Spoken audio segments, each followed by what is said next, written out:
একটি ভাঙা চোরা মাটির ঘরের পেছনে গোল হয়ে বসে আছে 4-5 জন কিংবা 10 জন তরুণ। তাদের চোখে ঘুম নেই, তাদের হাতে কোনো বই নেই, কোনো কাজের হাতিয়ার নেই। তাদের সবার চোখ আটকে আছে একটিমাত্র স্মার্টফোনের স্ক্রিনে। স্ক্রিন থেকে ভেসে আসা নীল আলোয় তাদের মুখগুলো এক অদ্ভুত নেশাগ্রস্ত পিশাচের মতো দেখাচ্ছে।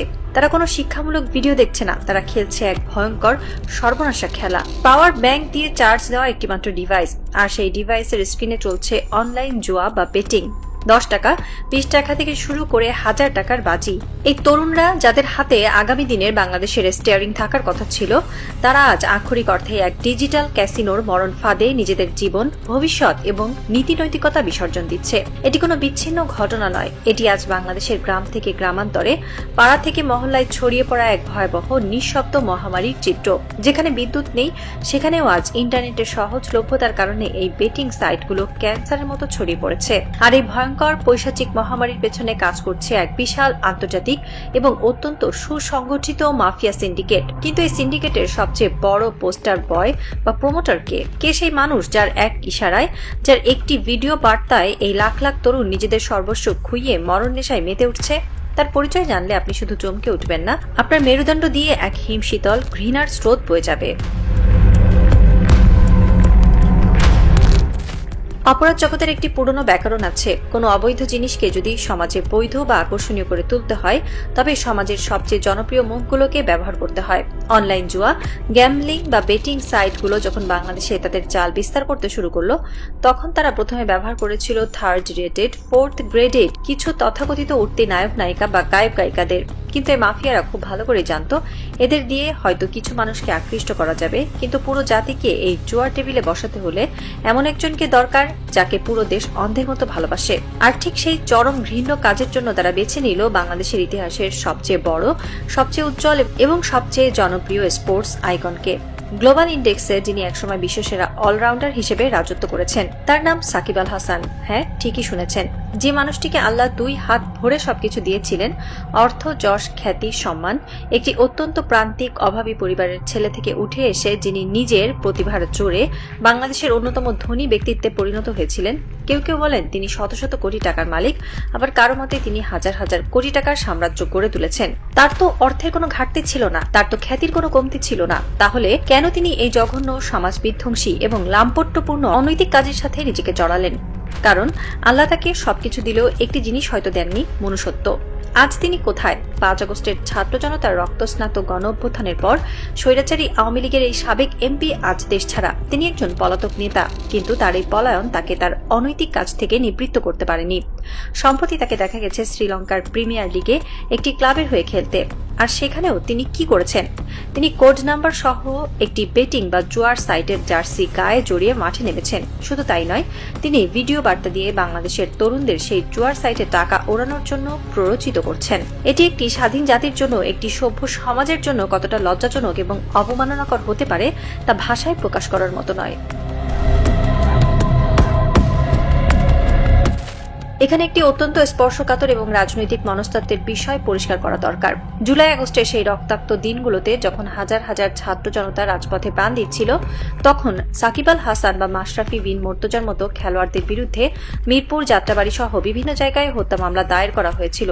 যে কোনো সুস্থ মস্তিষ্কের মানুষ, যে কোনো নিরপেক্ষ বিশ্লেষক এক বাক্যে স্বীকার করবেন, এই হত্যা মামলাগুলো ছিল চরম অন্যায় এবং হাস্যকর। সাকিব বা মাশরাফি হয়তো স্বৈরাচারী সরকারের অংশ ছিলেন, তারা হয়তো নৈতিকভাবে স্থলিত ছিলেন, কিন্তু তারা তো রাজপথে দাঁড়িয়ে কাউকে গুলি করে মারেননি। তাদের বিরুদ্ধে এই ধরনের ভিত্তিহীন হত্যা মামলা দিয়ে আসল খুনিদেরই আড়াল করার একটি আইনি সুযোগ তৈরি করে দেওয়া হয়েছিল।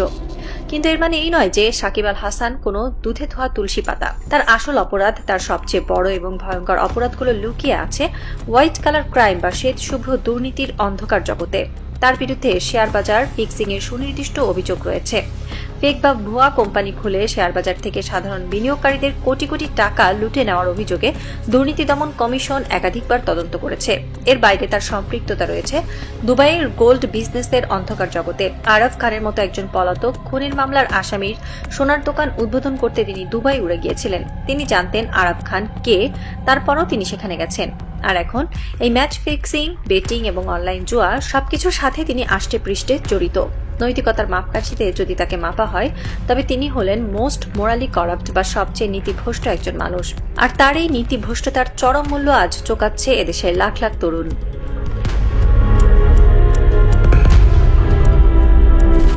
সাকিব আল হাসান হয়তো ভাবছেন তিনি তো শুধু একটি বিজ্ঞাপন দিয়েছেন, এতে তার দোষ কি? কিন্তু তিনি জানেন না তার এই একটি বিজ্ঞাপনের কারণে বাংলাদেশের সমাজ কাঠামোতে কি এক প্রলয়ঙ্কারী সাইক্লোন আঘাত এনেছে। তার মতো একজন আইকন যখন জুয়া খেলার প্রমোট করেন তখন তার কোটি কোটি তরুণ ভক্ত মনে করে সাকিব ভাই যখন করছে তখন এটা নিশ্চয়ই ভালো কিছু, আমাদেরও এই জুয়া খেলা দরকার। এই ইনফ্লুয়েন্স বা প্রভাবের কারণে আজ গ্রামে গঞ্জে তৃণমূলের সাধারণ মানুষ ফকির হয়ে যাচ্ছে। রিকশা চালক তার জমানো টাকা জুয়ায় ওড়াচ্ছে, ছাত্র তার টিউশন ফি বেটিং সাইটে ঢালছে। আর যখন এই তরুণরা জুয়ার সব টাকা হেরে যাচ্ছে তখন তারা কি করছে? টাকা জোগাড় করার জন্য তারা জড়িয়ে পড়ছে চুরি, ছিনতাই আর রাহাজানির মতো ভয়ঙ্কর সব অপরাধে। এই জুয়ার টাকার জন্যই আজ পাড়ায় পাড়ায় কিশোর গ্যাং তৈরি হচ্ছে। এই জুয়ার টাকার জন্যই তারা মাদকের অন্ধকার জগতে পা বাড়াচ্ছে। বেটিং সাইট, গ্যাম্বলিং, অনলাইন জুয়া এবং মাদক এই সবকিছু মিলে আজ একটি কানেক্টেড বা সংযুক্ত ডেথ প্যাকেজ তৈরি হয়েছে। আর এই প্যাকেজের সবচেয়ে বড় শিকার হচ্ছে আমাদের পারিবারিক সম্পর্ক বা ফ্যামিলি রিলেশনশিপ। বাবা মায়েরা আজ দিশেহারা। শিক্ষকরা বিভিন্ন ফোরামে, সেমিনারে চিৎকার করে বলছেন পর্নোগ্রাফি আর অনলাইন জুয়া আজ মাত্রা অতিরিক্তভাবে ছড়িয়ে পড়েছে। আমাদের ইয়াং জেনারেশন ধ্বংস হয়ে যাচ্ছে। সাকিব আল হাসান কি এই ধ্বংসের দায় এড়াতে পারেন? কখনোই না। আমাদের জাতীয় নৈতিক অবক্ষয় বা মোরাল ডিপ্রাইভেশন এর জন্য এই লোকটিকে অবশ্যই কাঠগড়ায় দাঁড়াতে হবে। সাকিবের অপরাধের তালিকা এখানেই শেষ নয়। একজন রানিং ক্রিকেটার যিনি জাতীয় দলের জার্সি গায়ে মাঠে নামছেন, তিনি কিভাবে একই সাথে একটি স্বৈরাচারী ফ্যাসিস্ট রাজনৈতিক দলের হয়ে নির্বাচন করতে পারেন? তিনি কিভাবে একজন সংসদ সদস্য বা এমপি হতে পারেন? আন্তর্জাতিক ক্রীড়াঙ্গনের নিয়ম অনুযায়ী এটি হল সিরিয়াস কনফ্লিক্ট অফ ইন্টারেস্ট বা চরম স্বার্থের সংঘাত। একটি জাতীয় দলের প্লেয়ার হয়ে একটি নির্দিষ্ট রাজনৈতিক দলের দালালি করা, তাদের হয়ে এমপি হওয়া, এটি কোনোভাবেই মেনে নেওয়া যায় না। তিনি অত্যন্ত অন্যায় এবং গর্হিত কাজ করেছেন। কিন্তু আজ সবচেয়ে বেশি অবাক হতে হয় কাদের নীরবতা দেখে জানেন? আমাদের জাতীয় ক্রিকেট দলের অন্যান্য খেলোয়াড়দের নীরবতা দেখে। যারা এখন জাতীয় টিমে খেলছেন অথবা যারা আগে খেলেছেন, তারা কেন কালেকটিভলি বা সম্মিলিতভাবে সাকিবের এই চরিত্রহীন, লাম্পট্যপূর্ণ এবং অনৈতিক কাজগুলো নিয়ে কথা বলছেন না?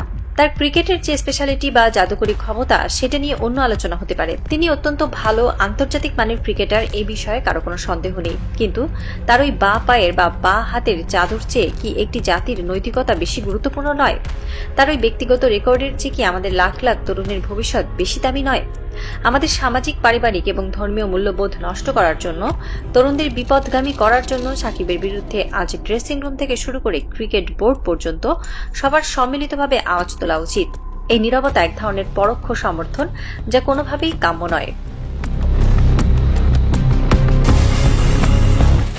আমরা দেখেছি অন্তর্বর্তীকালীন সরকারের সময় থেকেই এই অনলাইন জুয়া নিয়ে অনেক আলোচনা ছিল। 1867 সালের সেই মান্ধাতা আমলের জুয়া প্রতিরোধ আইন থেকে বেরিয়ে এসে সম্প্রতি 2026 সালে একটি নতুন এবং যুগোপযোগী আইন করা হয়েছে। এছাড়া সাইবার সিকিউরিটি আইন এবং অন্যান্য আইনেও এই বেটিং বা অনলাইন জুয়ার বিরুদ্ধে কঠোর শাস্তির বিধান রাখা হয়েছে। কিন্তু আইন তো কেবল কাগজের অক্ষর। সেই আইনকে বাস্তবে রূপ দেবে কে? বিটিআরসি বা বাংলাদেশ টেলিযোগাযোগ নিয়ন্ত্রণ কমিশন থেকে শুরু করে প্রযুক্তি মন্ত্রণালয়ের যারা দায়িত্বে আছেন, তারা আজ কোথায় ঘুমাচ্ছেন? তাদের দায়িত্ব কি? যে সকল ওয়েবসাইট বা প্ল্যাটফর্ম থেকে সাকিব আল হাসান এই বেটিং এর প্রোমো দিচ্ছেন, সেই সমস্ত সাইট বাংলাদেশে কেন ব্লক করে দেওয়া হচ্ছে না? সাকিবের official Facebook page, YouTube channel এবং ইনস্টাগ্রাম অ্যাকাউন্ট যেখান থেকে এই জুয়ার বিজ্ঞাপনগুলো ছড়ানো হচ্ছে, সেগুলো কেন বাংলাদেশে রেস্ট্রিক্টেড বা নিষিদ্ধ করা হচ্ছে না? এই ধরনের নৈতিক স্থলনকারী একজন ব্যক্তির ফেসবুক আইডি থাকা এবং সেখান থেকে বাংলাদেশের তরুণদের মগজ ধোলাই করার সুযোগ দেওয়া কোনো স্বাধীন রাষ্ট্রের জন্য শোভনীয় হতে পারে না। প্রযুক্তি মন্ত্রণালয়কে অবিলম্বে এই বিষয়ে একটি সাইবার স্ট্রাইক চালাতে হবে। এর পাশাপাশি প্রসিকিউটর বা আইনজীবীদের খতিয়ে দেখা দরকার যে সাকিবের এই কাজগুলোর মধ্যে কিভাবে সরাসরি ফৌজদারি অপরাধ বা ক্রিমিনাল অফেন্স সংগঠিত হয়েছে। আমরা হয়তো ধারণা করছি তিনি এখন আমেরিকার নাগরিক হয়ে গেছেন বা বিদেশে পালিয়ে আছেন, হোয়াটএভার। তিনি যে দেশের নাগরিক হন না কেন, বাংলাদেশের ভূখণ্ডে বাংলাদেশের তরুণদের টার্গেট করে তিনি যে ফৌজদারি অপরাধ করেছেন, তার জন্য তাকে আন্তর্জাতিক আইনের আওতায় এনে বা ইন্টারপোলের মাধ্যমে কিভাবে বিচারের মুখোমুখি করা যায়, তা আজ অত্যন্ত জরুরি হয়ে দাঁড়িয়েছে। সরকার বা আইন প্রয়োগকারী সংস্থা হয়তো তাদের কাজ করবে, কিন্তু আমাদের সমাজের কি কোনো দায়িত্ব নেই? আজ সময় এসেছে এক বিশাল সামাজিক প্রতিরোধের। আমরা আজ এদেশের আলেম ওলামায়ে কেরামদের, মসজিদের ইমামদের, স্কুল কলেজের শিক্ষকদের, বাবা মা ও অভিভাবকদের, সমাজের মুরব্বীদের এবং স্থানীয় জনপ্রতিনিধিদের কাছে এক আকুল আহ্বান জানাচ্ছি। দয়া করে আপনারা সবাই মিলে কানেক্টিভলি বা সম্মিলিতভাবে আওয়াজ তুলুন। ওয়াজ মাহফিলে, জুমার খুতবায়, ক্লাসের পাঠদানে, চায়ের দোকানের আড্ডায়, সব জায়গায় এই অনলাইন জুয়া এবং বেটিংয়ের বিরুদ্ধে কথা বলুন। তরুণদের বোঝান, এই সাকিব আল হাসানরা কোনো রিয়েল লাইফ হিরো নয়, এরা হলো কর্পোরেট মাফিয়াদের হাতের পুতুল। কারণ একটি নেশনের বা জাতির তরুণদের যদি একবার এই জুয়া আর মাদকের নীল ছোবলে নষ্ট করে দেওয়া হয়, তবে এই জাতির আর কোনো জাতীয় চরিত্র তৈরি হবে না। যে রক্তক্ষয়ী লড়াইয়ের মধ্য দিয়ে, জুলাই আগস্টের যে বিশাল আত্মত্যাগের মধ্য দিয়ে আমরা আমাদের হারানো সামাজিক মূল্যবোধ ফিরে পেতে চাইছি, সেই আকাঙ্ক্ষা চিরতরে ধুলোয় মিশে যাবে। সেই প্রত্যন্ত চরের ভাঙা মাটির ঘরে এখনো হয়তো জ্বলছে সেই স্মার্টফোনের নীল আলো। হয়তো এখনো কোনো তরুণ তার বাবার শেষ জমানো টাকাটা কোনো বেটিং সাইটে বাজি ধরছে। আর হাজার কিলোমিটার দূরে হয়তো শ্রীলঙ্কার কোনো বিলাসবহুল হোটেলের এসি রুমে বসে সাকিব আল হাসান তার ব্যাংক অ্যাকাউন্টে ঢোকা নতুন কোনো প্রমোশনাল ডলারের মেসেজ চেক করে মুচকি হাসছেন। কিন্তু একটি সামাজিক এবং আইনি থ্রিলার আজ তার সবচেয়ে চরম এবং শ্বাসরুদ্ধকর ক্লাইম্যাক্সে এসে দাঁড়িয়েছে। দাবার বোর্ডে সমাজ আজ তার প্রথম কিস্তিমাতের চালটি চেলে দিয়েছে। ঘড়ির কাঁটা এগোচ্ছে। শেরেবাংলা নগরের প্রযুক্তি মন্ত্রণালয় এবং বিটিআরসি সুরক্ষিত সার্ভার রুমগুলোতে আজ হয়তো নতুন কোনো ফায়ারওয়াল বা ব্লকিং কোড লেখা শুরু হয়েছে। সাসপেন্স এখন তুঙ্গে। আগামী কয়েকটা দিন এই দেশের সাইবার স্পেসের জন্য অত্যন্ত নির্ণায়ক হতে যাচ্ছে।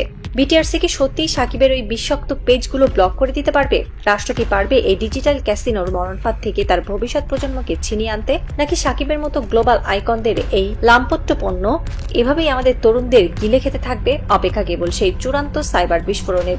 আসুন সবাই মিলে এই লাভপট্যপনার বিরুদ্ধে, দৈনিক অবক্ষয়ের বিরুদ্ধে আমরা আমাদের কণ্ঠস্বর বা ভয়েস রেজ করি এবং কথা বলি। কারণ এই নতুন বাংলাদেশে কোনো আইকন বা কোনো সেলিব্রিটি রাষ্ট্রের আইনের চেয়ে, জাতীয় নৈতিকতার চেয়ে বড় হতে পারে না। এই ডিজিটাল ক্যাসিনোর রাজপ্রাসাদ ধুয়ে মুছে সাফ করে দেওয়ার সময় আজ এসে গেছে।